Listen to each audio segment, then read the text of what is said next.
আগামী 12 ঘন্টার মধ্যেই উসমান হাদিকে যারা হত্যার উদ্দেশ্যে গুলি করেছে তাদেরকে গ্রেফতার করতে হবে, নাহলে আমার ভাই আইসিইউতে থাকবে, আপনি যমুনায় আরামায়েশ করবেন, সেই আরামায়েশ কিন্তু আমরা মেনে নিব না। আমরা কিন্তু আপনার ঘুম হারাম করে দিব।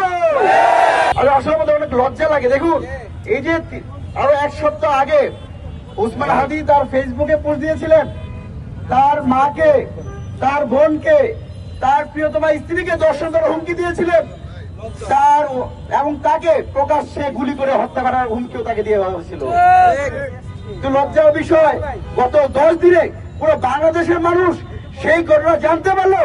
প্রধান উপদেষ্টা প্রফেসর মোহাম্মদ ইউনূসের ঘুম কিন্তু চোখ থেকে যায় নাই। আমরা কেমন একটা বাংলাদেশে বাস করি? একজন নাগরিক, একজন জুলাই আন্দোলনের অন্যতম নায়ক, যিনি ইনকলাব মঞ্চের মুখপাত্র, ঢাকা 8 আসনে সংসদীয় আসনে সে নির্বাচন করবে, তার ন্যূনতম সিকিউরিটি এই গভর্নমেন্ট দিতে পারছে না। এই লজ্জা আমরা কোথায় রাখবো? আওয়ামী লীগকে আমরা বাংলাদেশ থেকে পালিয়ে যেতে বাধ্য করেছি, তা আমাদের সরকার খায় দায় আর ঘুমায় থাকে। আমরা অন্তর্বর্তীকালীন সরকার প্রতি আহ্বান জানাবো, আমরা বিপিজি মার্কা সরকার দেখতে চাই না। আমার ভাই যেখানে লাশ পড়ে সীমান্তে হত্যা হয়, হাদির আইসিইউতে থাকে, নুরুকরা আইসিইউতে থাকে, শুধু সরকার শুধু তীব্র নিন্দা জানিয়ে রাখে।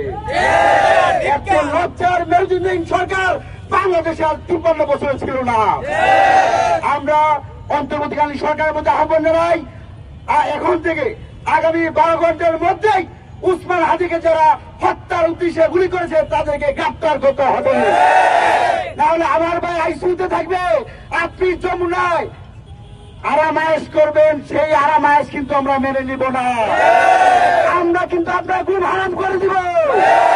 সেই ভাই যদি আর জাগ্রত না হয়, আমরা আপনাদের ঘুম হারাম করে দিব।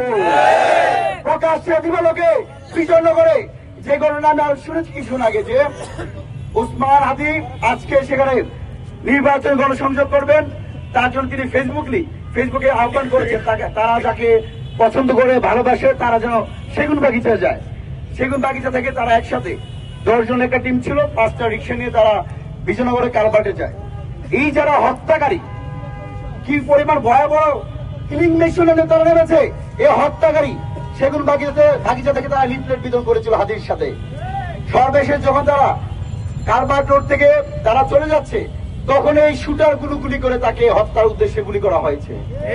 আপনারা চিন্তা করেন, আমরা কিন্তু বারবার বলছি জুলাই আজ ধ্বংসস্তূপে পরিণত হয়েছে। জুলাইয়ের সম্মুখীন যোদ্ধারা আজকে তাদের জীবন নিয়ে সংকটাপূর্ণ অবস্থায় দাঁড়িয়েছে। সেই জায়গাতে তাদেরকে টার্গেট কিলিং করা হচ্ছে। সাধারণ মানুষের কোন নিরাপত্তা দিতে এই সরকার ব্যর্থ হয়েছে।